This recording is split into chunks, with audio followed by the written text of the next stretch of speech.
So this is it. The intro to the first podcast.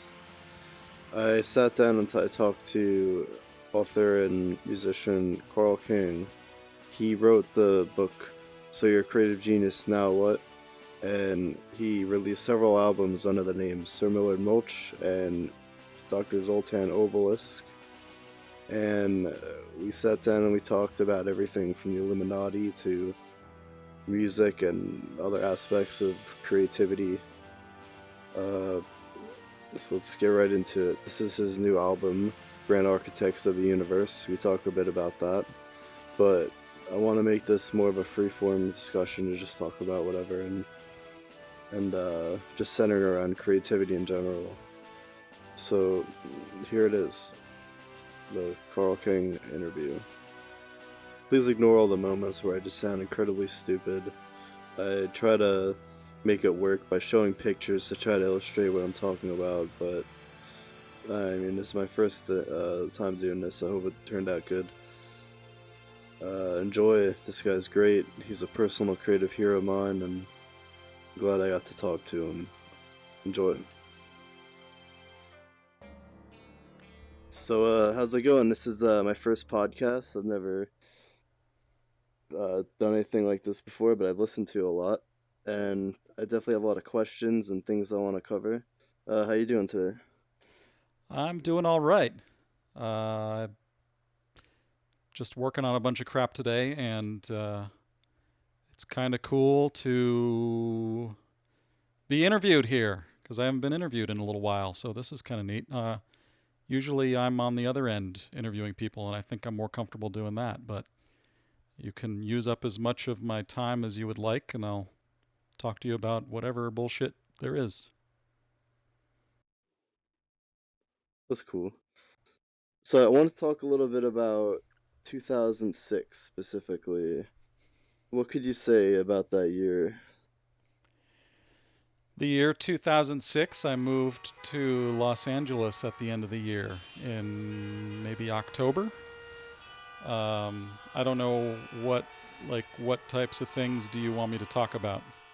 Uh, I don't know, I guess music. I think a lot about because that's the year I discovered or I found out about you. Okay. In 2006, maybe the summer, I was obsessed with World of Warcraft and death metal, Yeah. and I was googling Cannibal Corpse on Google Video, and I came across your DVDs, the bass techniques, Yeah. The and sort of fake Ibanez yeah. DVD outtakes. I love that. I showed that to everyone in my school because everyone was all into like either death metal, hardcore, or whatever. So everyone got a nice kick out of that. And then from there, I bought the album, the CD copy, and I absolutely loved it. Thank you. I don't know what it is, but there seems to be a for a while there was an interest in my stuff from death metal fans. But I think maybe the a lot of some people would find it, I guess, because the drummer Paul did some voices on one of my albums, and he used to listen to my stuff way back, even way before that. Um, That's Almost like cool. 10 years before that, I think he was listening to my weird demo tapes, and we were corresponding, just pen pals. Oh wow. Is he the one who Uh, did the death metal growls and stuff like Higher by Creed? no, that was all me. Oh wow, that's Um, actually really good. yeah, but that was what did Paul do? Paul did some. He read some Bible verses on a track. Which one? I can't remember even what the track is called, but it was some sort of spoken word thing with a bunch of like fire and hell in the background, and he was just reading, "And the merchants of the earth shall weep and mourn, for no one Oh, buys their merchandise anymore," something like that. And then it just names all this ridiculous amount of merchandise that people could buy. trolls and yeah. Yeah. I love that. I like when he Yeah. says of and purple. Yeah. Yeah. It's good times. Yeah. And Yeah, I kind of feel like usually my biggest fear of doing an interview it'll turn out to be like Chris Farley from SNL just being like so you're in the Beatles, remember that? Yeah, it was pretty cool. No, so you were asking about 2006, I guess. Do you still want me to go on about that? Because that was I don't know, that was a huge mental breakdown for me and all sorts of psychological crap. I mean, that ends up being a way bigger subject than the music.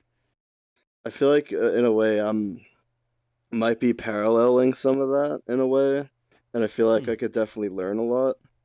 2006, I was definitely going through some stuff because I was actually suffered from leukemia, and Whoa. yeah, I was 2 years into a 4 year battle, and all I did was I would just play World of Warcraft and listen to death metal and your album. Holy crap. So are you Yeah, I'm okay now. I've been done for over 10 years now, but Well, it's good that you were able to beat it. I think leukemia took my grandfather around 1997, 98. Yeah. I lost mine in '93, but that was from throat cancer, I believe. Oh, That's crazy how frequently I feel like people are just getting different illnesses like that. yeah.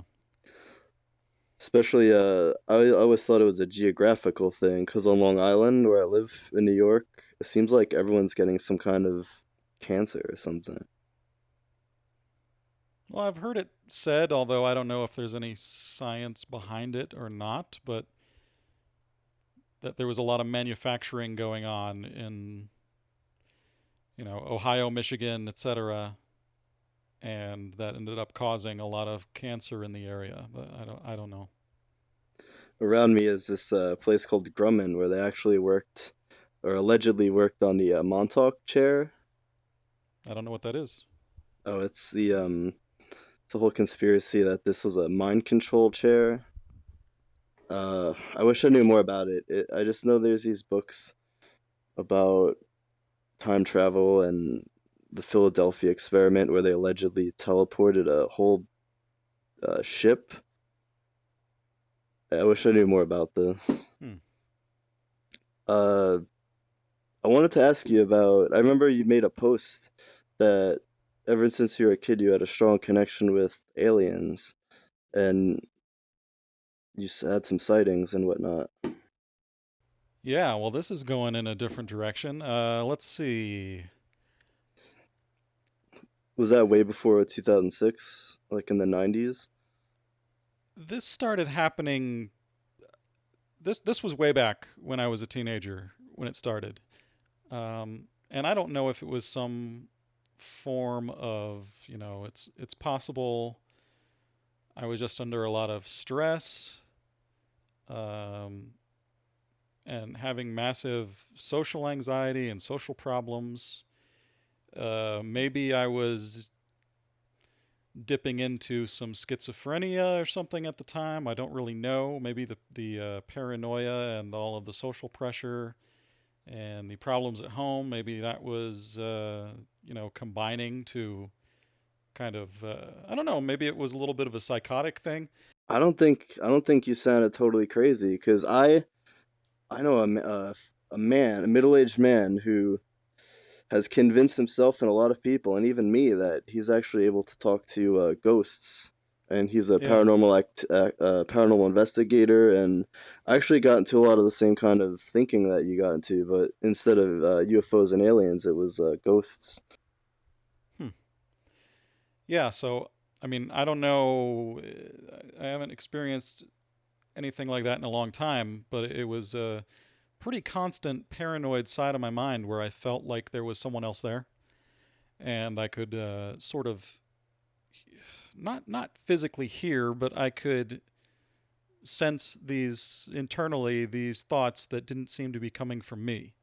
And so it was all I used to think that it was some sort of telepathic connection to aliens. And so I developed this whole thing where I believed that they were leading me on this path to make music and do all these, I had to do what they wanted me to do and blah, blah, blah. Luckily, they never, had me kill anybody, but they just had me write strange music. I gotcha. I feel like stuff like that, it isn't as crazy or uncommon as it seems. Like I felt like I was guided by a ghost named Dan Smith, and I had like this whole backstory for him, and felt like he's helping me write different pieces of music because I would just kind of zone out, and I'd come back, and it would just be this crazy melody, and that's why I was so drawn to your album, Fanatical Video Game Retroverse. Yeah, so what's the connection there? How did that happen? I don't know. I was always kind of solo on my own, making ridiculous music just because I didn't think anyone else in the world would do that kind of thing. And then I got into that album, and it was like, all right, let's make the most ridiculous music we can, knowing that no one's is gonna actually perform this. You Yeah. know, was that kind of how it came about? Well, yeah, it was. Uh, almost all of that stuff was written very, very quickly, and maybe that's just an admission of my lack of experience at the time. But it was written very quickly, all in one sitting. Almost all of those pieces were, let's sit down for an hour and write a piece of music and be done. And there it is. And it was just written. I was writing whatever I wanted on my Atari 1040 STE computer, hooked up with a MIDI cable to a crappy Yamaha keyboard. And that's all I had, so I would just program all those notes in there, and they'd come out of the little speakers sitting on my tiny little toy keyboard. I really liked the results that came out of it, and it kind of reminded me of the music in the original Sims Hmm. game. I'd never heard that, so I don't know. I wonder if there was the same instruments, like the same MIDI kind of thing being used. Yeah, maybe. It was a But Yamaha PSR keyboard, I believe. Very uh, plastic. was that kind of similar to how I guess Zappa programmed stuff with a synclavier? Was it? Yeah, Did you ever see that yeah, interview and I don't where he's know. I don't. uh, I don't have any experience with the synclavier, so but I assume I guess that there were some similarities probably back then between Cubase and what you could do with a synclavier with MIDI programming. uh, And it was, it was this realization that, well, fuck everybody. I'm gonna write whatever I want. I don't need to be in a band or play an instrument even anymore. I can just write any music and have it come out. And I think that was an unusual thing to be able to do at the time. Like most people didn't have access to just make any music they wanted come out of a, a computer like that. And so it was a huge learning experience too. It was like, you get a rough idea of what a violin sounds like or what all these, general MIDI instruments. You start to be able to experiment and just move notes around versus when I played in a band not long before that, it was just an extreme struggle to get any music to happen. I guess what I'm saying, it was a huge energy process to try to get a band to play music, whereas I could just go into my bedroom with my cheap computer and keyboard and make any music I wanted come out of it.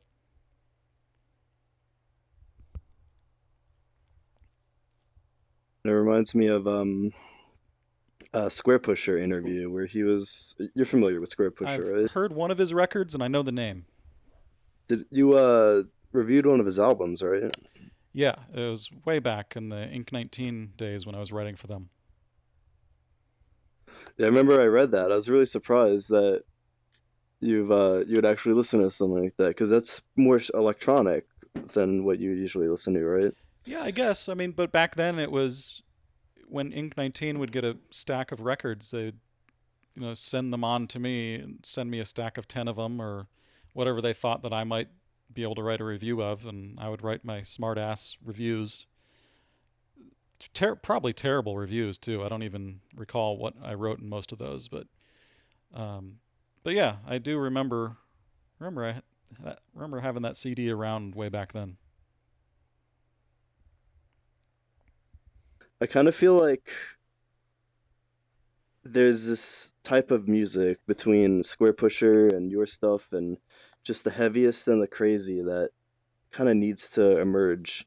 And your album, the latest one, is like the closest thing to that supreme genre because it has like the heavy dynamics and bass and just richness that you normally hear in like some of the heavier electronic music. I The feel like, latest one? but yeah, Grand Architects Oh. of the Universe. Would you say there's a lot more bass and crunch and just a better dynamic of frequencies than usually seen in prog metal? This bitter potion will be a catalyzing beverage, a cocktail of force, an energy drink. Exactly how many universes' logical, inexplicable artifact from an extinct civilization can there be? No more than one, I say. And this is the fifth one. Or just I different? don't know about that. I hadn't thought about that. You're saying that the low frequencies have more dynamics or something?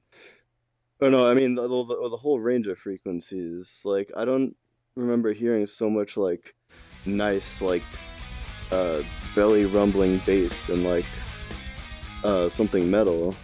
Because usually I feel like it's quite reserved if if they go lower. I'm not so sure about that. I don't think that that stood out to me as anything that I was doing intentionally or that I notice about it. I did use a lot of reference albums to just get the sort of overall mix into a place just to make sure that it didn't sound totally wrong when somebody else would hear it, after someone else's song, something like that. A lot of that comes in the mastering, right? Yeah, I mean, there was a little bit of that during the mastering. The cool thing about this recording was that the first 10 songs are all one big piece and they were all recorded in one sequence so that when I would, mix the bass for track 1, it was mixing track 10 also. So once I got all the levels set, all 10, all 45 minutes was mixed once I mixed the first track basically. So that made it a lot easier in getting the levels consistent because I had to make that choice up front of like, am I going to separate all these songs and then have to mix it 10 times and compare all the songs? So I just decided to make it one big track or one big file. I actually really like that. And you use Cubase Yeah. or Yeah, I use Cubase. nice. See, it's weird. I used to try to get into Cubase, but I never found it entirely comfortable. But I was using like a mid 2000s Cubase. Has it really changed since then? It's hard to say because it has changed gradually over all that time. I have wondered if I were to go and look at the original Cubase that I used in 1994 or whatever it was. Wow. I wonder if I would even recognize it. Here's a little short sidebar about that. I was outside of a club a few months ago, and Alan Holdsworth happened to be outside. Wow. And I walked up to him and just started chatting because I had heard somewhere that he had a bunch of old Atari computers, and I still have all my discs from those days, but I don't have a working computer, and I would like to get all of those, all those MIDI things like the ones you're talking about from the Retroverse collection. Like to get all those MIDI sequences back out and be able to do something with them. And anyway, so I asked him, hey, you have the old Atari computers. I have a bunch of discs. Do you know anybody else who has those who might be willing to help me transfer my files? And he said, oh, I'll help you. Just give me a call. Here's my number. Call me and That's awesome. come on over and we'll do it. And then like 2 months later, he died. So I never contacted him, and I just didn't follow up. Yeah. Damn. So there goes that story. But some of those melodies carried over, right? Like I had the file on my computer of the entire album, and I wanted to listen through, and so I could bring up specific songs. But some of the songs carried through to the uh With the Emily Dickinson album?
Yes, there was. Yeah, I am big on redoing the same material over and over and kind of reworking it. I really I like doing that, and for some reason I've only heard complaints about that. I don't know why that is, but I like doing it, so why not? Personally, I appreciate it. I was actually really hoping you were gonna have a version of Boy with the Perfectly Square Butthole. There's a brief reference to the main melody, that guitar solo. I use it in the final track on the record. It's very Hmm. brief. I might have went over my head because I've listened to all the tracks several times Yeah, already, it's but there, but it's very brief. I just kind of hint at it, but I try to use that recurring nice. theme on every record. Nice. I love it. I used to play that chord progression just in front of my brother back in the day, just all the time, and he'd get quite annoyed because that's all I'd play. Well, that's cool. I haven't. I remember, geez, having strange memories of playing that song live on the radio with an acoustic guitar with a bunch of my friends back in Florida. Weird, weird thoughts. That's awesome. With the Strike Back version or the The original one? original, Because the original from, the original from 1997. So I don't know if you have heard the original or not. yeah, I have. It was acoustic, No, it right? wasn't. It was. I It's hard for me to remember because it was so long That's ago, fine. but I It was mostly way it's back. the How to Sell version sticks in Yeah, my that's the head. sequel to it. So the first one was just on a cassette tape way back in 96 or 97. Because I signed up to the Echelon program and I downloaded all the stuff, Oh, cool. but a lot of that actually I wound up putting on a hard drive, and lately I can't get that external to boot up Ugh. anymore. Kind of sucks because I had so many scripts I wrote on Final Draft, just like little stupid comedy sketches and stuff. One day maybe it'll come Yeah. back. I'll have to send you some old crap. That'd be cool. Yeah, I love all that stuff. Because I used to listen to all that stuff, and I used to just think in my head, like, is this the kind of stuff, like, Zappa would be doing if he, like, was still around and using the latest technology, and maybe not so much more as the metal route, but, like, you know what I mean? Yeah, maybe. The biggest problem that I always felt like I had with all of that older stuff, though, is that whole theme and variation thing. I just felt like I would come up with an idea. It would be a minute long.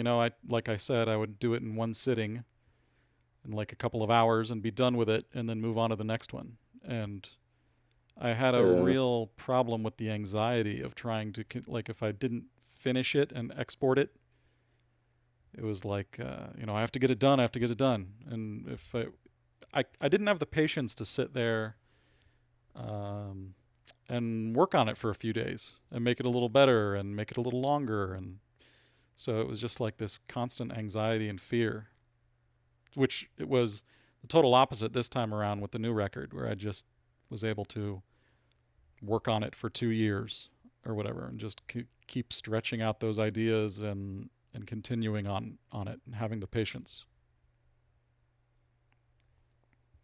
I don't know if that's noticeable or not to anybody else, but that was the major thing for me on this. When was the first time you actually announced it? Because you were working on it for quite a while until you said anything about it, right? Yeah, I worked on it for maybe like 6 months or something before I said anything about it. Maybe. Is that what all those used to post messages every now and then, like it's happening, it's Oh, no, no, happening? no. I think was that a No, I reference to think you're that, thinking of or the was "It that is going to happen." a "It Harold is going to Camping? happen" is a Harold Camping quote. Oh, Yeah. oh, It is going to happen. It is going to happen. There's no possibility that it will not happen. Yeah, so I was just always messing around. I always got hooked on that "It is going to happen" saying. oh. Yeah, that guy was. Have you ever actually spoken to that man? To Harold Camping? No. I think Harold Camping passed away anyway. Did he? Not I think he did not too long ago. Uh, Zeke had been in contact with him for a long time. Zeke was the one who knew him. He was the one who was interviewing him, right? Yeah.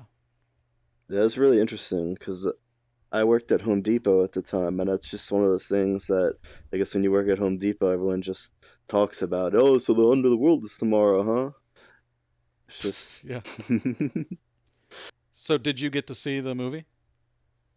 Yeah, it's actually interesting, but it's kind of sad. Just like it kind of looks like his spirit gets broken. Yeah. And we know that as long as the direction of our thinking is to God be the glory. Well, you're a modern day Noah. A week away, 6 days more, it's 5 days. 4 days. As the numbers go down, he's like, maybe he shouldn't have done such a dramatic countdown. Yeah. Well, we're kind of working on a follow-up to that Oh, that'd be awesome. movie. Zeke is anyway, and I'm gonna hopefully I'm supposed to be a part of it and do some music for it and stuff like that. So it's going to continue. That'd be awesome. I can't wait. It's just I forgot what I was gonna say about him. All his stuff, he was just public access because I remember he had like his own studio and people he had hired. What was like his format for that? Who, Harold? Yeah. I guess he owned a shitload of radio stations. He was a Hmm. giant radio station owner. Like this is where he made his millions of dollars. So he's kind of like a religious Alex Jones.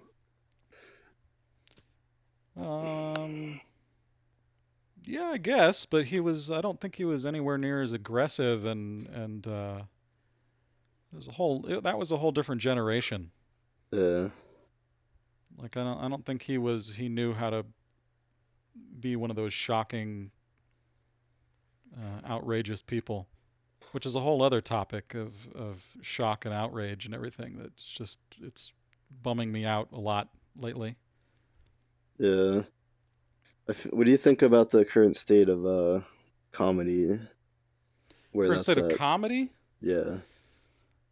Well, I don't know. I mean, I feel like in general, for anything to get any attention, it has to be just so outrageous at this point. Yeah. People are so desensitized, and I feel like this. People have been saying this for generations at this point. Like the next generation always says, oh, you kids with your crazy stuff and your pink hair and everything, and it's just at what point do you finally just say yes? This is just way too outrageous, and we're Yeah. so numb to everything, and our attention. There's this whole with the latest Sam Harris podcast episodes where he talks about the Facebook algorithms and Yeah. the hijacking of our attention and the control of our attention and the addiction to social media and all of this stuff. So it's it's a weird feeling to try to just shut all of that shit off and read a book or listen to some classical music that isn't, trying to grab your attention all the time. At Yeah, this point, I feel like back in, 2005 or 2006, what I was doing at the time was somehow a little bit outrageous in a weird way, in a certain way.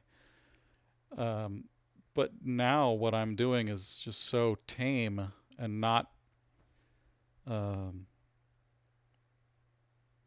it's very difficult for me to get any attention for what I do with my music, and I don't think I have any intention of ever being outrageous at this point. It's just it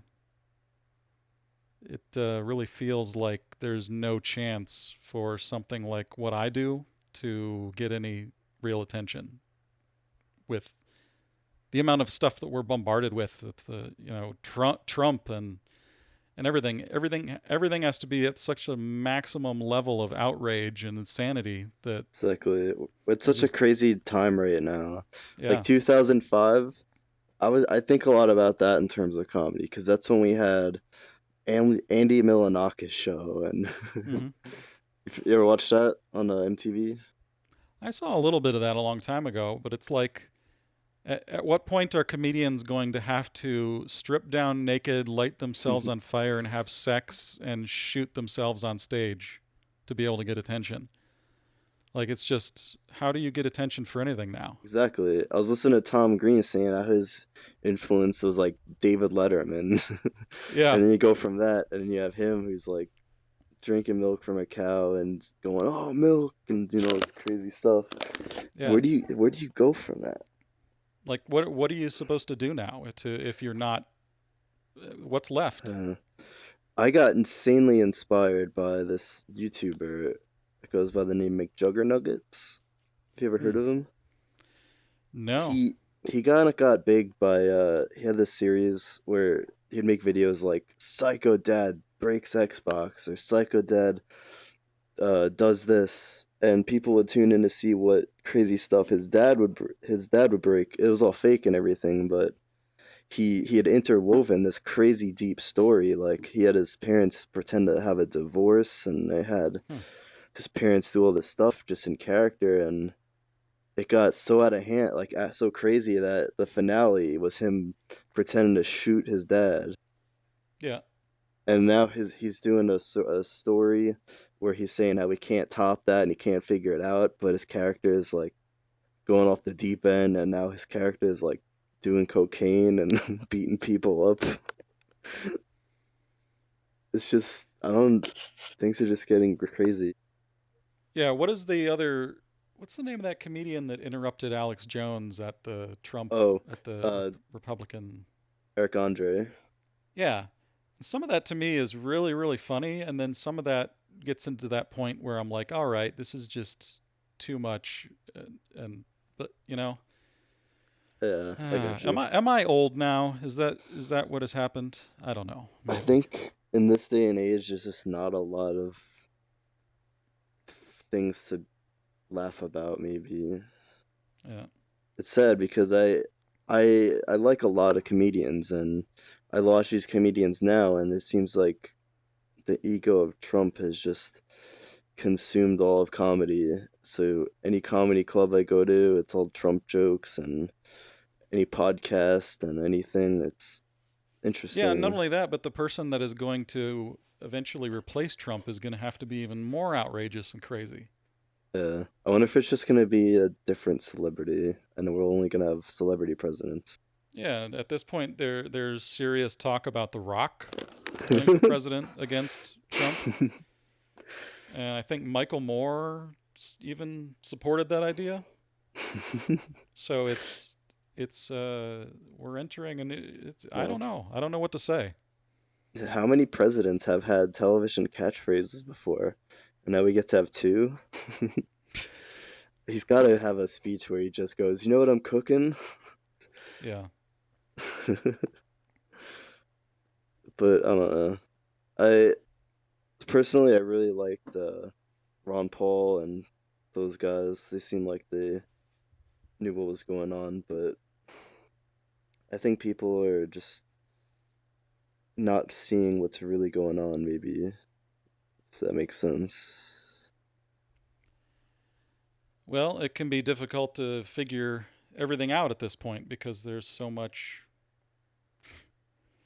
manipulation from so many different ways, and so many companies fighting for our attention and trying to make us buy things and spend time on their websites. So there's so much manipulation happening.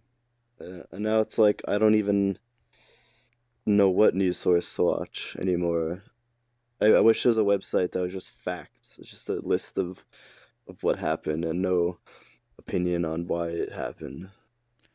Well, there's this talk of the race to the bottom of the brainstem, to where news websites need to feed on people's outrage and hysteria and to keep them clicking and keep them watching. So I don't know. I don't understand what's going to happen after this. I don't know where we're going, you know? Yeah, it's pretty What's going to terrifying. happen? Like I came into it honestly like yeah, I voted for the guy, but I also believed the Illuminati existed for a long time, and maybe he seemed less Illuminati, but now maybe they're both equally Illuminati. I don't know. Where do you stand with all that Illuminati jazz? Well, I don't know. There's interesting new documentary. Have you seen this? What is it? Is it called Undisclosed? No, I From haven't. Stephen Greer. Oh yeah, I got emailed about that, but I didn't know what that was all about. I saw his last one about the alien he found. Yeah. So, so his take on things seems to be that even Trump and all of these people are not even in any control. It's this secret industrial military corporate thing leading all of these wars and all of this stuff, and I just get very discouraged and confused when I see all of this stuff, because Yeah, it seems like I start to watch that and okay, maybe it's kind of kooky conspiracy theory, but then I start thinking like, hey, that kind of seems plausible. So I definitely. don't know. I don't really know. And then you hear stories like the Illuminati actually, in itself, like the actual Illuminati was a thing, and in 1776 it was founded by a guy named Adam Weishaupt, and he Right? was, I guess he created Illuminati to infiltrate Freemasonry,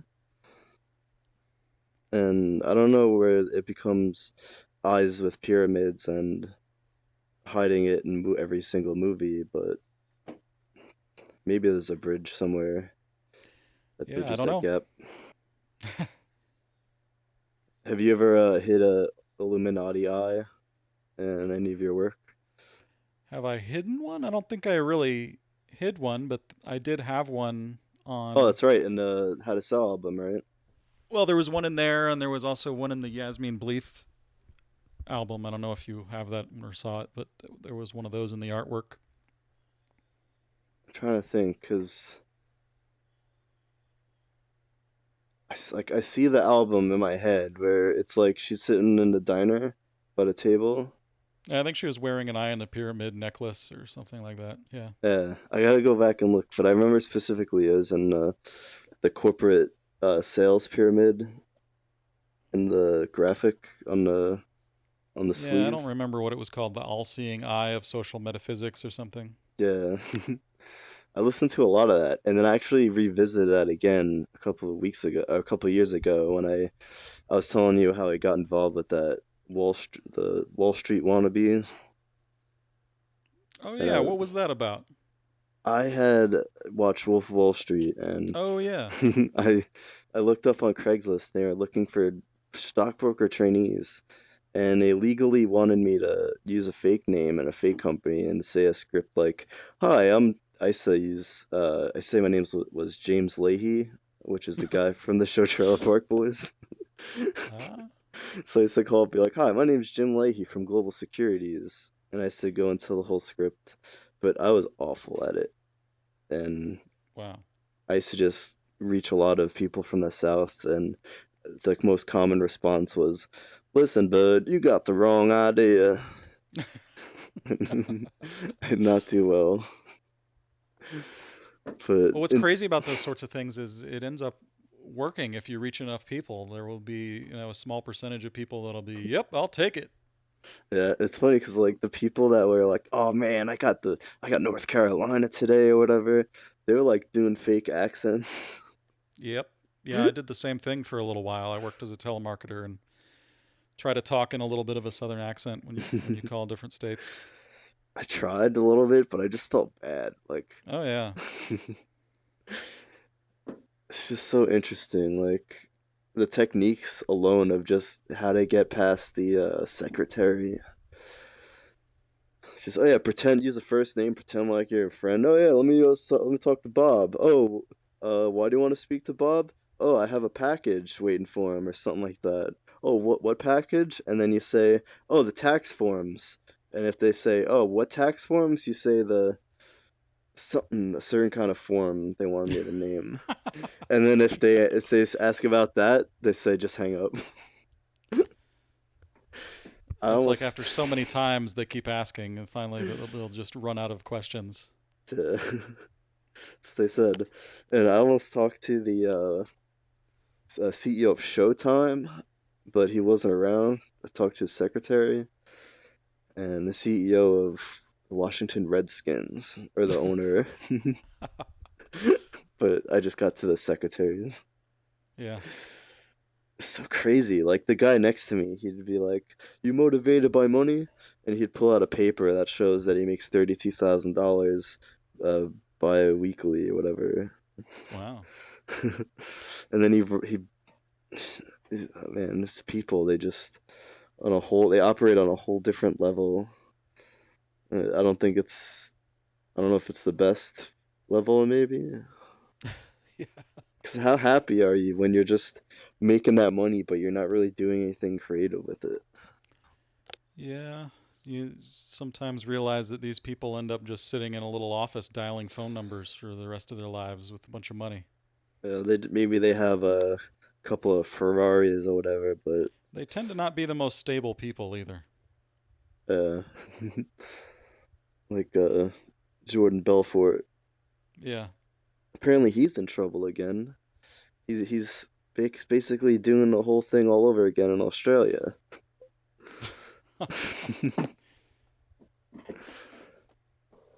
maybe maybe people like that. Maybe they just have a lot of fun doing that.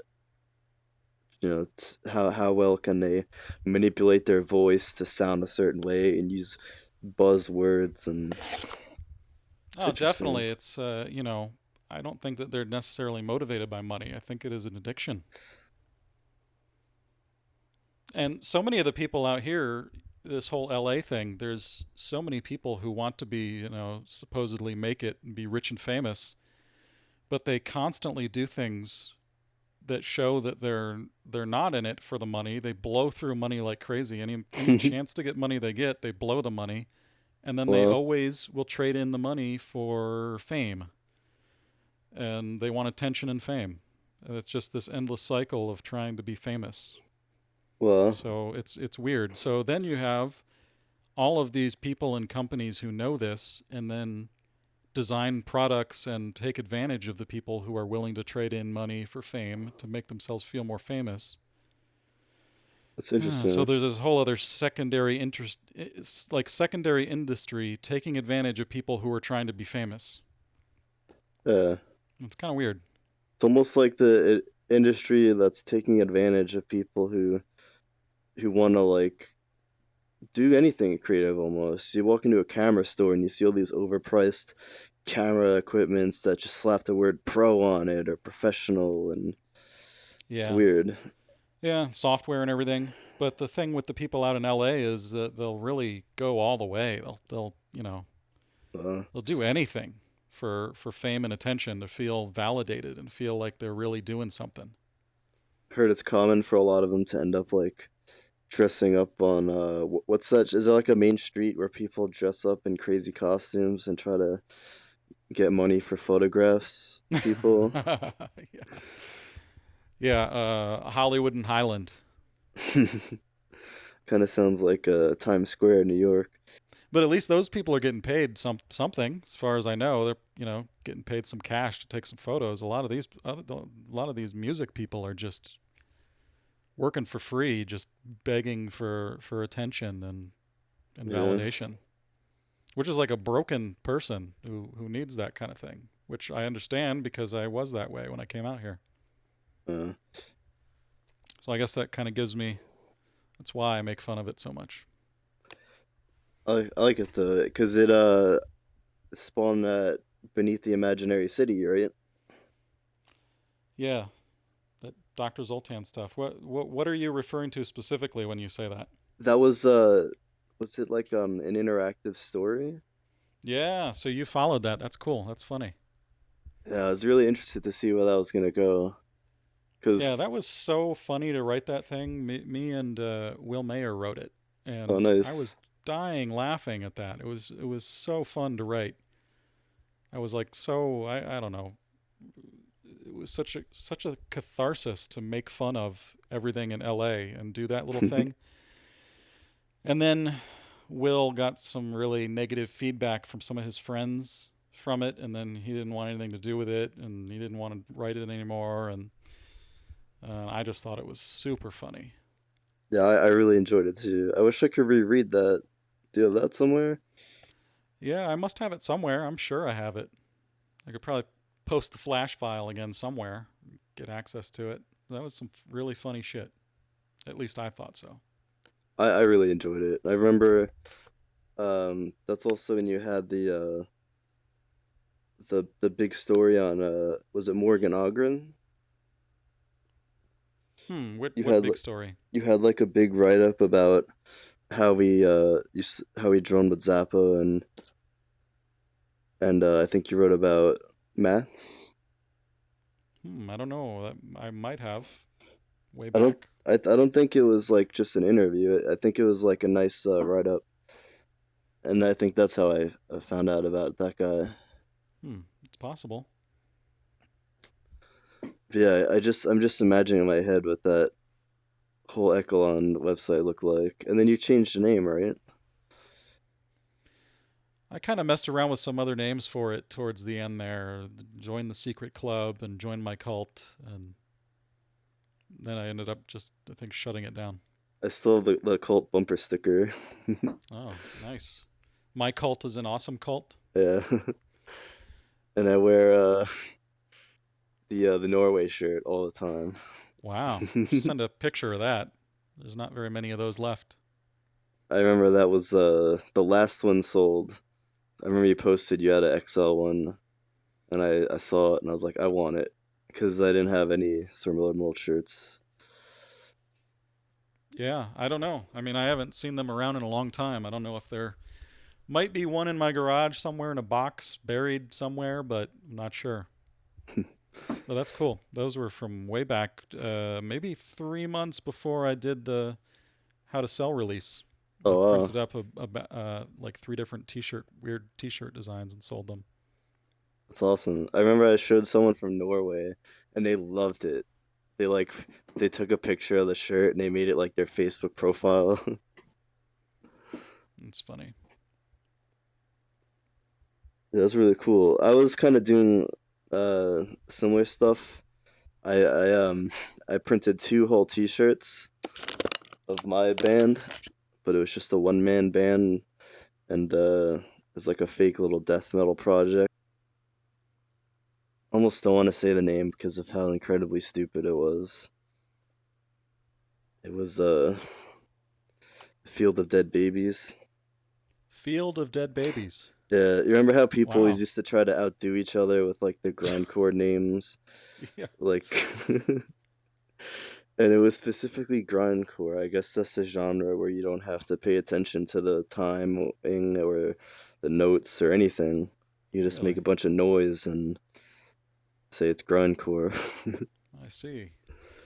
I mean, it's definitely technical grindcore, like Cephalic Carnage and those guys, but I was more for the weird. uh, weird aspect. Hmm. My brother was in a way better actual band, and right before they went up, I went on for one of their shows, and everyone just like walked out of the room and they had no idea what was going on. The guy that was drumming, he had triggers on his drums, but he changed the sound to lasers. And I told the guy who's singing to just pretend like, just yell as if he got stabbed or whatever. Just go, ah! Yeah, it was incredibly intentionally stupid. Yeah, it's been a Uh, long time since I guess I used to have a lot of weird friends, and we would do all sorts of that crazy random stuff, terrorize people with strange fake bands, things like that back in Florida. I haven't done sounds anything fun. like that in a long time.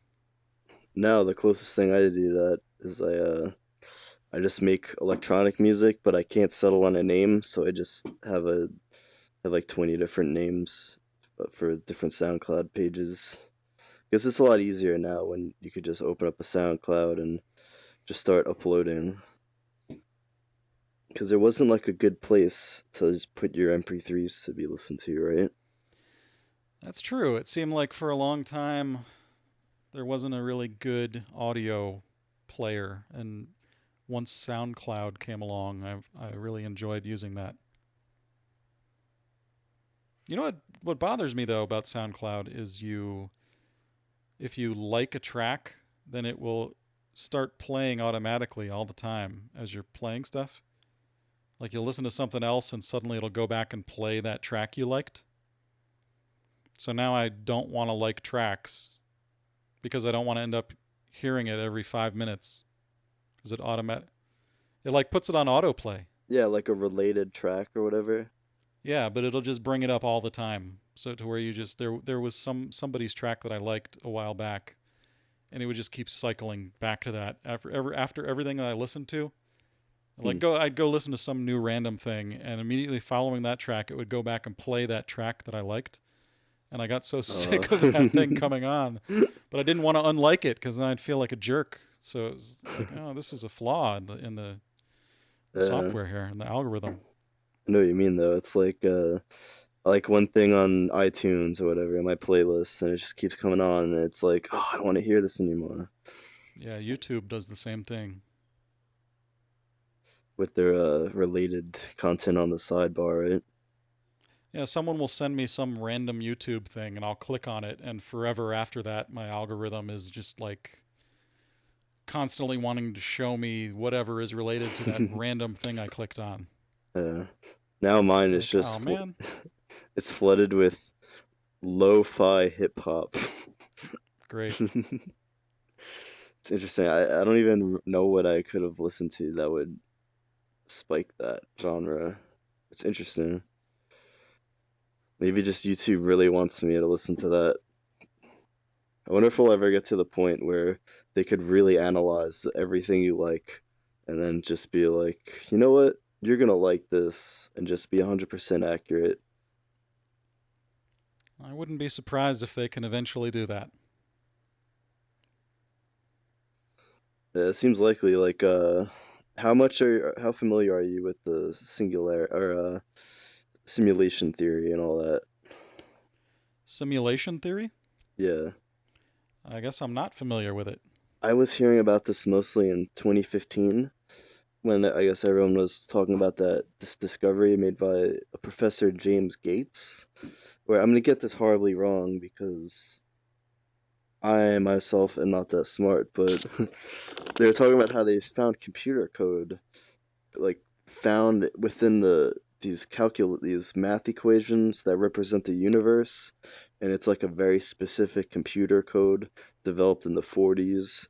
And with that, they're trying to say that there's an actual probability that we're inside a simulation, Ah, because if you could make a simulation that's completely accurate, I guess that lowers the probability that this is the real one.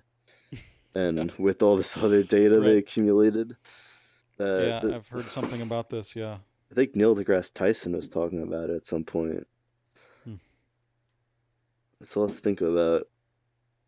Maybe someday I could hack this and I don't know. Yeah, I don't know. It's a strange thought, Yeah. but it will be. It makes me wonder if how much longer I do want. Do I want life extension? Do I want to be a transhumanist? Do I want to try to live forever and then end up seeing what happens in 10 years or so when computers do take over? I don't know. Yeah. Not so sure. Think about that a lot. I think I would like to be frozen on the off chance that it might be fun to come back, but I don't think it will be fun in the future. Yeah, I don't know. I think that maybe we're completely wrong about what the future is even going to look like, and things might be drastically different in 10 years. We might not even recognize the planet at all. Yeah. Might not even speak English. Well, do you follow Sam Harris very much? Not really. Is that a meaning you don't like Sam Harris, or you I just don't I follow him? don't know much about him. I'll send you a YouTube video of him doing a TED talk Yeah, I gotta check that where out. he talks about AI, and to me it was a pretty terrifying and compelling TED talk. I don't really get into TED talks, but this one scares the crap I out of me. So I will send it to you at some definitely point. gotta check that out. Are you familiar with the comedian Duncan Trussell? No. He talks a lot about that. He attends different conferences, I guess, and he talks about Ray Kurzweil and Hmm. all those guys. But it's interesting because at the same time, he's like talks a lot about uh I don't know how you put it, like this weird, interesting combination of people who get really into Buddhism and spiritualism. It's interesting. You ever hear of Terrence McKenna? I've seen a little bit of. I've seen some of his videos. I think maybe I had one of his books at one point, What's your take on and him? some of it I liked, and some of it I thought was kind of kooky, and some of it I liked. Yeah, pretty much describes him, cause, cause even his own brother would kind of show up. I heard and just be like, "Well, no, that's not like that." But I like what he had to say about time, the transcendental object at the end of time, and time wave zero and all that, where he would Hmm. have different novel moments that would correspond to each other, and I guess he could try to predict the future through that. And at the same time, he was communicating with psilocybin mushrooms and wondering if they were aliens. Yeah, I've seen some stuff about DMT and all these things, and yeah, I don't know. There's a lot to think about. It's almost like I feel like some of those early experiences I had as a teenager. I feel like I was almost having some of that, even though I never did any drugs. I feel like maybe I was experiencing a bit of the DMT It's experience. possible because they definitely believe that there's endogenous dimethyltryptamine inside the brain. But would that correspond to actual traumatic events, or Not sure what you mean. like did you have like a near death experience around that time? I suppose so. I mean, I was under a lot of this personal stress at home and all kinds of crazy things going on, and there was I don't know, lots of personal tragedy and death, and so it may have Anything's possible. yeah. Around the time I was 7, I had a I don't know if it was a near death experience, but I almost drowned in a pool of cement. Oh, A pool of cement? Yeah, my dad was Oh my he used to be a gosh. dispatcher at one of the biggest concrete companies in New York, and I was over at the yard, and there was like this weird 9 foot deep pool where they'd clean the trucks. So it's like this watery cement, and it blended Oh. in with the floor, so I just kind of went right in, and Oh. I always thought maybe that kind of triggered something. How old were you? 7. Oh. So luckily he saw you go in? Well, one of the workers did, but yeah, they Oh, pulled me yeah. out. It's crazy. But I was wondering if something like that could trigger like an inside D&T trip or whatever you call it. Yeah, maybe so.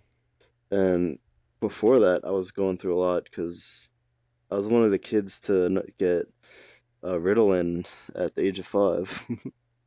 Wow. So yeah, So do you think that had an effect on you? What effects do you think you had from Ritalin? I don't know. I feel like maybe it gave me like an extreme nootropic effect or something because What is nootropic? I guess it's like the overall buzzword term for things that improve brain function. Oh, But maybe I don't know. I just feel like I was always full of different ideas that the average child shouldn't have, like about the yeah. universe and outer Hmm. space. And did that distract you from your everyday uh, childhood stuff that you were supposed to be doing? Uh, in a way, because like I don't know, I always kept to myself. I wish I grew up later when everyone had iPods and stuff, because all I had was rocks. I used to just break rocks and light sticks on fire. You know, the fun stuff. Yeah. Well, I used to do that as well. So, I always had like the dream that I would crack open a rock and it'd be like some crazy rare thing inside that'd make me rich or something. But yeah, I wanted to get in about the I'm trying to think. I want to pull up the I wrote down what some of the things I wanted to talk about. it's fine. I really like what we've covered so far. I've definitely learned a lot, and some of these questions I've kind of had for a really long time. Especially the death metal growl. I wrote down I wanted to know who did that. You were talking about on the song Higher? Yeah, and you did it in another one, the cover song. Um, what's it called? I don't know. It was probably heavily processed Monk, anyway. monkey, monkey steals the peaches. Ah, yeah, I don't remember. That had a little death metal part.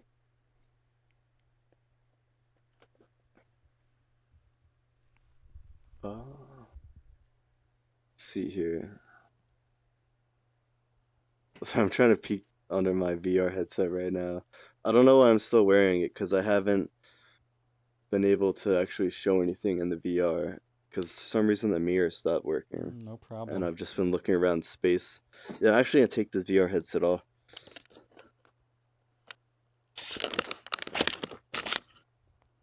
Oh, I just thought of something. You can still hear me, right? Hmm. I remember you talking about you were working on another animated project. Um, you're talking about, I guess, just before I started working on this album, I was writing the concept for an animated show that I wanted to do. And then I got caught up in this album project, and then I thought, all right, I'll do that after I get this album done. And then I decided, I don't think I'm going to do the animated thing. Who knows? Maybe someday. Uh, oh, I thought you were saying you were gonna do something after because when I spoke to you, it was the countdown of the Kickstarter. Yeah. Well, I've gotten so into music at this point and so invested in it again that I feel like I might be wasting my energy trying to get back into that gear to do something else because it's such a learning curve to get all your animation chops back and get into that whole process. And I just sold my what's it called? My Cintiq Wacom giant touchscreen tablet thing. So Oh well. to an animator friend. So if I end up doing that ever, I'll probably just hire him to animate it or somebody else. Yeah, it could end up being so long because do you watch Rick and Morty at all? I still have never watched that, but now I'm aware of it. I think that you brought that topic up a while back, I told might me about have. it. I might have. Yeah, I think maybe that was you. Yeah, they're so behind schedule because they've still been animating it and drawing it, and people are kind of going crazy on the Facebook comments. Hmm. It's interesting, Facebook comments. It seems like every time I look at Adult Swim Facebook comments, it's always hating on Tim and Eric. Hmm. It's like they have a huge following, but they like to hate on people. But it's not just the haters that watch Adult Swim, so it's kind of interesting how that works. I'm not even sure what the hell's going on with Adult Swim. Like what's on there these days? Back when I was watching it, it was Aqua Teen Hunger Force, Metalocalypse, and now I honestly don't even know. I was kind of hanging around that crowd, the people that make those shows, and then that was the last I heard about it. I kind of went off and did my own thing for a few years, and now I don't even know what's going on. Well, sadly, both those shows are canceled. I heard, what's his name, Mike Laszlo? He just won't even explain why he just doesn't want those shows on there anymore. But those were like the best shows Adult Swim had. Yeah, Brendan was telling me that they just won't do it. And I think Brendan's tried everything at this point. Like he's just like begged them. I think he's probably offered them a bunch of money. I think even there's been some outside investors that were willing to handle it, and they still just won't do it. Like they just won't let him make the show anymore. It's just dead. He's not even allowed to just make it on his own if he wanted to. No, because they own it. I wonder if that's all just the higher ups at Adult Swim, or even if maybe. Yeah. As far as I know, this executive at Adult Swim just won't do it. Just refuses, no matter what.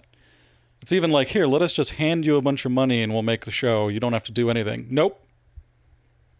Like, okay. And that's the way that it is in a lot of situations with record labels and book deals. It's just crazy. Yeah, that's really sad. There's this crazy ownership situation where people just fucking refuse to let you do anything. Yeah. And that's another one of those situations where someone like Brendan was willing to sign the deal, sign a terrible deal for what, in some way, hand over executive control of his show. Yeah. And ownership, and then some asshole is just like, nope, not going to let you do it. That's crazy. Do you think he's got a shot to make other content with them? Because that wasn't his first show, right? He had home movies and. Yeah, I don't know. I don't know that he would ever do that. This is only speculating, but I mean, he's talked about some other stuff. And it sounds like he wants to go in a major mainstream direction with some sort of project. So I think he's aiming much higher than Adult Swim, I think. Yeah, I don't know. I feel like I've definitely had a lot more experience watching this stuff back in the day with home movies, but I think it'd be really cool if he kind of went back in the old school route. Working with guys like John Benjamin, and it was like a real. I don't know who that is. He played Coach McGurk on home movies, and he's Archer, and I don't know. He's a really funny guy. He's got a very unique voice. I don't know. Yeah, I was gonna say even after Aqua Teen Hunger Force got canceled, I guess right after they started making that Your Pretty Face is Going to Hell show. You heard of that? I don't It's think like so. like a I've never actually seen it, but it's like a show that takes place in hell. It's live action, and it has Dana Snyder, the guy that plays Master Shake. Seems pretty funny. You know, a lot of these people that seem to, in that whole crowd that make these shows, like a lot of the people that work at Titmouse and everything like that, that whole crowd, they seem to be truly out there people in some ways. And so you almost can't ever understand what they're going to do next or why they do what they do. Never quite gotten it. I feel like I'm a very logical and sequential person. Yeah. At least I think I am. So I don't know. I've never totally understood those guys. Yeah, there's definitely a lot of out there people. Like I know this one guy. His name is Kazu Nagahama. He was one of the cast members from Tim and Eric. He's the Asian guy who did the sword bit, and he's really funny. He just comes out with these off the wall things. Like I was in a Skype call with him and one of my friends, and he tells my friend, he's like, he said something like, "Why don't you just uh, jerk off and lick it all up?" Something just like off the wall. Just said that to him. It's just interesting how like these people have like no filter sometimes, because they're probably around like the Comedy Store and all those people who are just kind of trying to outdo each other. Yeah, there's some people that are really going for that crazy reaction and they know that they're doing that. But then there's others who are just kind of strangely brained people that you're like, I don't follow why this person is doing what they're doing. Yeah. Also, so yeah, it's interesting when people just do it when the cameras aren't rolling. Like, I see enough of that in New York City, but yeah, I guess a lot of people, they just want to be seen a certain way when a certain camera's rolling, and yeah. I want to take it to at least one more thing. That's fine. Wow, this has been a long show so far. I'm so glad this has happened, because I've been like, I don't know, like kind of like thinking about how a conversation like this would go for a long time, just because I've had so many questions. I've really appreciated all the stuff you've done over the years, and followed all the things you wrote. And I remember when you did that Dr. Zoltan live show, where you had the people dress up with the white masks. Oh yeah.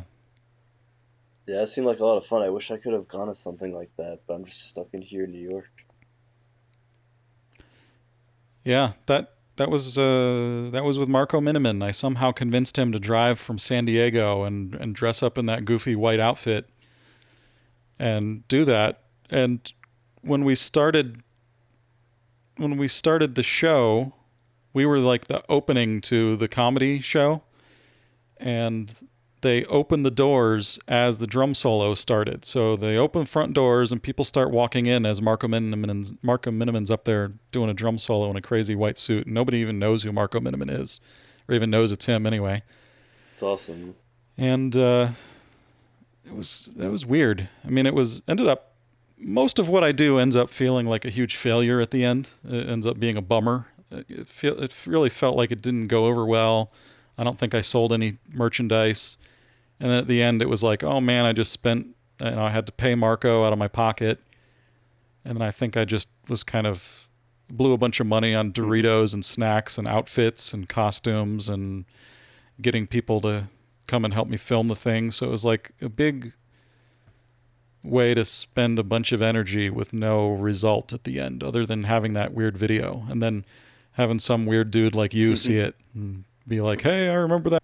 And then I did another show after that, which was an even bigger failure, where it was just like fucking silence from the audience. And I was up there doing my thing, and I had all the people in the white costumes, and I was trying to do this. Dr. Zoltan was doing an exorcism on the haunted audience, and it was just like silence from the, like no laughter at all. And then I left, we left the stage, and it was just like, oh, why did we just do this? It was a terrible feeling. And that's often how I feel doing everything. It's like I think that what I do, I would get so excited about it and be so into it, and then I share it with other people, and it just falls flat. Yeah, I know what exactly. And so it's been a very big, discouraging, long time of making things. So it's nice that someone wants to talk about it and do a podcast. It's kind of funny. I feel like it's definitely in a way been kind of integral in a way to just my perception of comedy and music and all that. For a while, I was like, I will not do 4/4 music. I will not listen to it. I will not handle it. It was kind of an interesting phase I got into. Well, I end up having to ask myself, like, how much money do I want to spend entertaining myself? And it's like, well, I've been doing this for I don't know how many years, and there's very rarely been any financial reward in it that helps, if I were to do an album and it were to make it easier the next time I made an album, but it never gets easier. It ends up just being, usually a terrible financial failure. And then it's like, well, I have to try to explain to everyone around me who watched me do this thing, and I think it's the whole music industry at this point. I think the only way anybody makes any money is from touring, right? Yeah, I guess. It's all of the festival circuits, and because like unless you're somebody like Skrillex or like Deadmau5, you know what I mean? Yeah, but I imagine even I can't play I don't even know how to play my music in the first place. And then teaching to someone else and getting a whole band and trying to even play one show would just cost some outrageous amount of money. And then there would hardly be anybody there. So it's just like this huge machine that would just be destroyed at the end of it. Like, why do we just do this? Yeah. I know this guy. He makes electronic music. He goes by the name Skytree. But he's really awesome and everything. He's got like a decent sized fan base, but like, I guess he like really needs to hustle if he wants to stay doing that full time. And he's come to a lot of points where he kind of didn't want to do it anymore or wanted to give up. But he's toured like the country and got asked to play at, you ever hear, Alex Gray, the artist? Yeah. He got to play at his place a couple of times. Because he's got like this whole crazy church where they have like raves at in the upstate New York. Oh, that weird chapel of something or other? Yeah, Chapel Sacred Mirrors. Yeah. It's an interesting place. But yeah, he's been there and he's going to all these festivals, and it's just really crazy to stay in the business. And you ever hear of John Bellion? No. Interesting story about this guy. He's a really good friend of my cousin, and I heard about him a long time ago, a couple years back, when he dropped out of the school, Five Towns College, and he started his own studio, but he got picked up or whatever and flown to Los Angeles. And just every time I heard about him was just a humongous step up. I've never heard about anyone's career exploding like this. He went from making music for YouTube to making music for Bieber and Lady Gaga and all those people. And he started he got his own record label, and his album became like #2 in the country or whatever.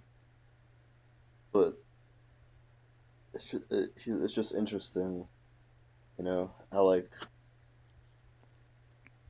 some people they just explode, And then I look at my friend like Skytree, who's like, he's like fantastic and amazing and everything, but like he's really got to hustle and like. Yeah, I mean, you look at, I have several examples that I see in real life out here, at least, Steve Vai seems to be the only probable multimillionaire out of anybody that I know of that I've experienced. And then below that, you've got guys like Dweezil and Thomas Lang. You know who both of those people are, right? Yeah. You know what I'm talking about? Well, they have very, normal houses in a normal neighborhood and a normal car and kids, and it's just a very like you would never. I don't think most of the people in the world would say, "Oh, this is Dweezil's house." Yeah. They would expect something else.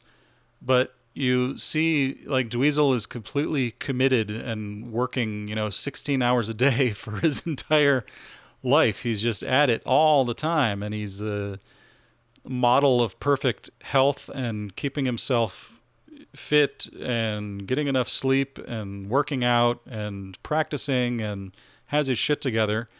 And he's kicking ass at a high level. And even at that, he is, living an average life that someone would have who is a computer programmer or something. I mean, not even, probably makes less than computer programmers. Wow. And so, and then those are like the best best outcomes. But and then anybody else is like, oh man, they've got like 5 roommates sleeping on the floor of of an apartment somewhere. So and they're not living the life that you would ever think that these people are living. When you see that, see their names all over magazines and all this stuff, and it's like, no, these guys are. It's a fantasy. I heard Weird Al lives very much like a normal person. Yeah, I don't know.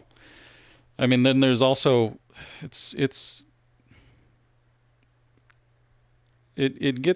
guess I don't know what to say there. I mean, there's living like a normal person because you're smart with your money, but then there's also just that's the best you can do with kicking ass 16 hours a day, and how are you going to do better than them? Like if I see someone like Dweezil is doing, at that level, it's like, wow, if I were out there competing with him in a way, not competing with him, but you know what I mean? Like trying to do what he's doing, like forget it. I'm not going to be able to do better than that or even near that. And he's like 10 years older than me and still going with that massive amount of energy. Like, forget it. Yeah. I think I actually met him. Yeah, I met him one time. When he played with Dream Theater for their Prague Nation tour. And actually, he was Dweezil right after the show. He was signing autographs for people. And I had him sign my poster, and I asked him if there would ever be a chance that they'd put his old Food Network show on a DVD. And he laughed, and he's like, no. Remember that thing, Dweezil and Lisa? I never actually saw that, so I don't know.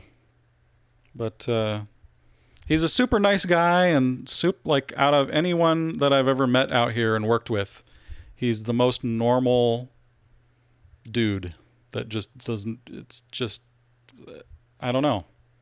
It's so rare to find someone and work with someone that doesn't have any kind of crazy ego hang-ups in any way. And that's not saying that other people are total egomaniacs, but it just seems it's out of anyone, I feel like I'm the most impressed with Dweezil's humility and normal personness. So he's a lot different than what's his name, Yngwie Malmsteen. Oh man. I saw a video of that guy. He bought like an old vintage guitar, and then he just like threw it in the back of his truck, or whatever. That always like made me think of a certain way about him, I guess. Dweezil has a hilarious story about Yngwie that I don't know if he'll ever share publicly, but it's so funny. But I can't tell it. If I ever see him again, I gotta ask him, but I probably won't. Yeah. Got me really curious, but yeah. I gotta ask, were you ever much into Dream Theater? No, I never really got into them, and I only, I was pretty neutral about them and never had that much interest in them. I remember liking Mike Portnoy. I saw one of his clinics, and I always thought, wow, I like that guy's drum tone and stuff like that. As I was, like in college and stuff like that, I thought, oh, that's pretty cool. But I never really was a fan or got into it. And then I remember getting extremely angry when I saw the drummer auditions. Yeah. I feel like Marco should have gotten it. I was so fucking furious when I saw those. And I remember for days I was just angry about it and going on and on about it to everybody. And that was the reason I made the Morgan movie. I decided, I'm going to get revenge on Dream Theater because here's this stupid band that had the opportunity to tell the story of these drummers. They have the best drummers in the world. And instead of highlighting their great playing, they make it about their dumbass band with these drummers. Those people should have been auditioning for those drummers, not the other way around. And I wouldn't have thought any of that or said any of that unless I had seen that, otherwise. So it just personally offended me. Yeah. So I decided I was going to make a drummer documentary about those guys. And I approached Virgil and Morgan, and even though Morgan wasn't in the in those auditions, I still was going to try to do Marco, Morgan, and Virgil and make that the first drummer documentary. And I was going to make like a whole series of them. And then I ended up just making it about Morgan once he got out here and I started filming him. And I thought this would just be way too much to do all these different drummers. I like how it came out. And I remember I messaged you about, I remember we tried to get an interview with Jordan Rudess. Oh, yeah. Yeah, because I remember he was on Long Island in New York, and I knew a guy who had the same camera that you were using to film the rest of the documentary. So it could easily worked out that we could have kept some footage of him. Oh, yeah. Because he shared it, right? I think he shared the Yeah, I think he shared it on Facebook or something. But yeah, thank you for doing that. I really like the stuff that guy has done with Tony Levin and Marco. Yeah, that was the Law Office album. The what? The Law Office album. Yeah, those records are so good. Yeah, it was awesome. And they had a lot of that low-end bass I was talking about. Or like they're using, I guess, synths that you wouldn't normally hear in prog rock. Yeah, I don't know. More modern-sounding synths, and it was really, really nice sounding. Yeah, I love those. It's weird though. Like when I listen to like early 2000s prog and like Dream Theater, it feels more mid-heavy.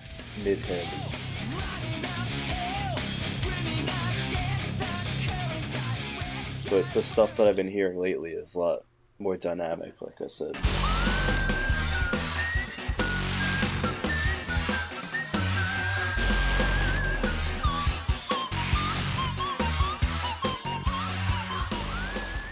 I wonder if that's because a lot of bands tune down or play lower notes now.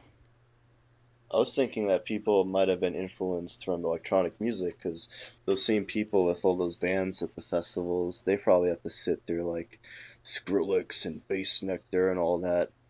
That maybe they like you hear a low end rumble, it's very, you physically feel it, but I don't know.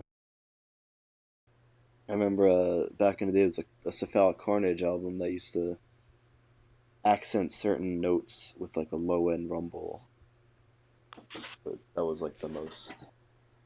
Well, I know I added a bunch of sound effects explosions on my latest album, like really low rumble sounds. So yeah, maybe that like the could laser be sound. A bit of what you're talking about. I don't know.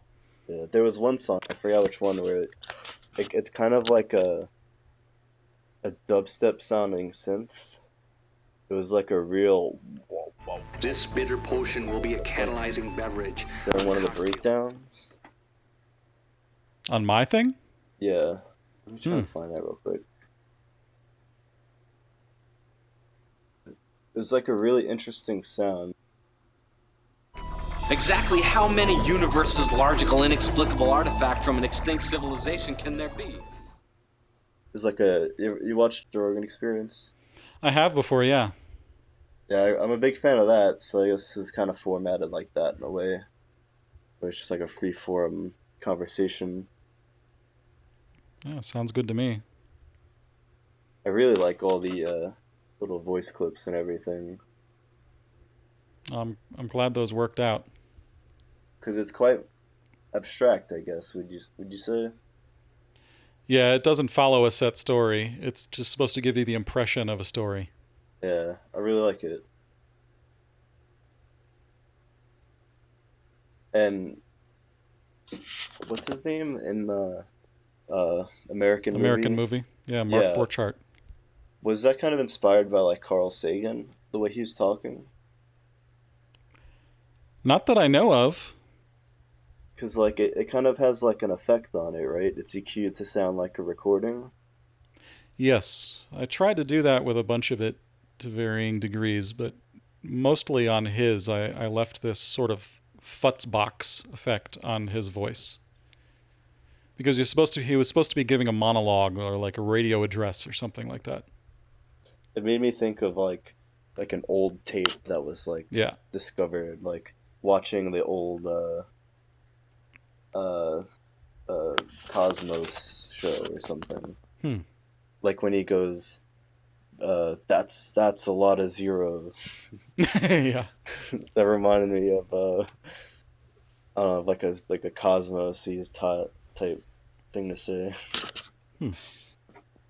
Or the beneath the stars. uh I wanted to talk about food for a little bit. Food.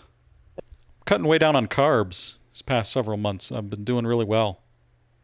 That's good. Yeah, I feel like that's the way to go. If I would be vegan right now, I'd go with, you ever hear the pegan diet? Did you say pegan? Yeah. No? It's like a combination of paleo and vegan, Oh, there you go. where it's a lot of that low carb stuff, but it's Yeah. focusing more on like avocado and coconut oil is really good and MCT oil and all that. Yeah, I'm also gonna film like a little or record like a little intro so I could get to who exactly I'm talking about. I wanted to mention the fact that you wrote so you're a creative genius now what? I really Mm-hmm. enjoyed that book. Cool, thank you. And also the top 10 myths about introverts. I've actually talked to a lot of people that have read that article. Wow. I feel like it's kind of become like the thing for an introvert, I guess. I never really considered the whole introversion thing before I read that article. Yeah, I didn't either. That's why it was such a. I mean, I wrote that and it was quite a revelation, and then it sat there for a year on my website, and then suddenly it took off and millions of people read it. I remember Owl City reposted that. Oh yeah. Yeah, I Yeah, don't even know what that is exactly, but I know it's some musician kid or something. yeah, he's like some guy. He makes synth pop music. Hmm. It's interesting because the name for music that I just settled on is Owl Movement, but I never. Owl movement? Yeah, because it rhymes with bowel movement. It kind Wow. of sounds like it could be Illuminati a little bit.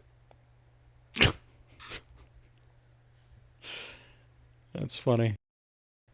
Yeah, I'm gonna put on some maybe a little snippet of the song I was trying to find, and people can get an idea of what I was talking about. And I'll message you about that. But thanks again. Uh, I will talk to you again soon. I don't know how to Yeah. end this. Yeah, well, thank you for talking about this stuff. It was an enjoyable little evening chat here on my couch. That's cool. I'm glad you liked it, and I don't know, I guess it's just this has meant so much to me because yeah, like I said, I've had these questions and. Yeah, anytime. Thanks for watching this interview.